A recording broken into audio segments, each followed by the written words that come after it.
üldine selline õppedisaini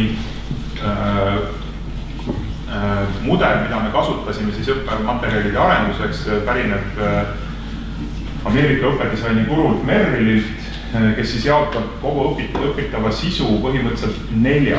Et ütleb, et kognitiivses domeenis, valdkonnas saab õppida 4 tüüpi asju. Saab õppida fakte, mõisteid, protseduure ja reegleid.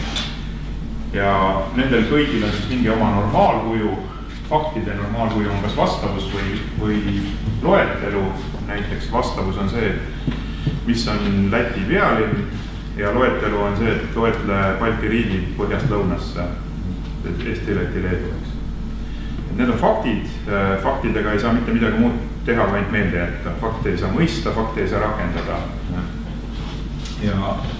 Ja mõistega on juba keerulisemad lood, eks ole. Mõiste tuleb siis defineerida mingite teiste mõistete kaudu, kas osade või liikide kaudu.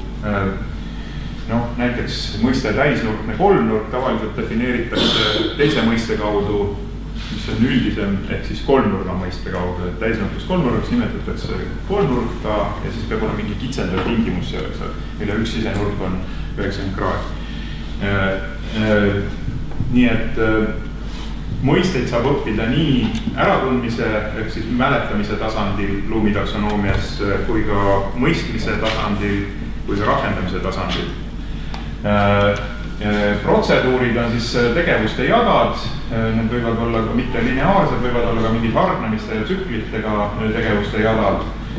Reeglid on siis sellised nii-öelda seaduspärasused, mis on alati tavaliselt viidavad kujule kui A, siis B. Kui suurendada voolu tugevust, siis mis juhtub pingega.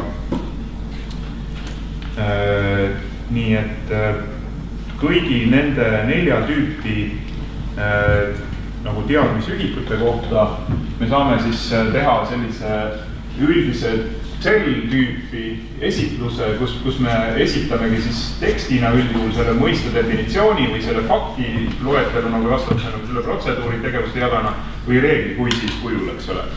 Või ka mingisugusel natukene teisel kujul, aga ikkagi.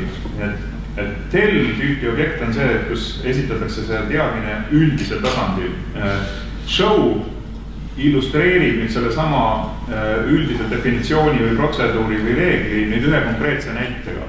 Kas pildi, video, skeemi, joonise kujul.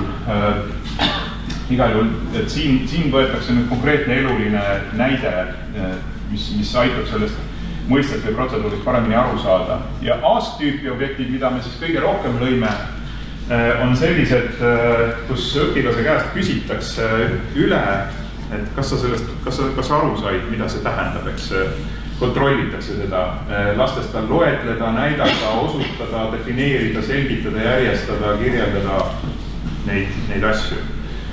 Ja antakse kohe tagasisidet. Tähendab, need ask-tüüpi asjad on automaatselt hinnatavad. Tähendab, vaba tekstiga vastuseid automaatselt ei oska arvuti hinnata veel tänapäeval, vähemasti eesti keeles küll mitte. Et see tähendab, neid siin ask-tüüpi asjades ei ole. Ja siis on do-tüüpi ülesanded on siis sellised, mida õpilased siis üldjuhul teevad kuskil, kas siis klassiruumis või kodus või ühesõnaga, et see do-tüüpi ülesanded on tegevused, mis viivad õppijasid meie materjalist tegelikult välja. Nüüd rakendama neid teadmisi, mida nad siis selle tell, show ja aski kaudu on õppinud ja harjutanud. Et sellised ülesanded meil on ka, mõned nendest on väiksemad, aga mõned on päris suured, ajamahukad ja lõimivad mitut ainet. Nii. Okei, aga nüüd ma olen liiga kaua seletama jäänud.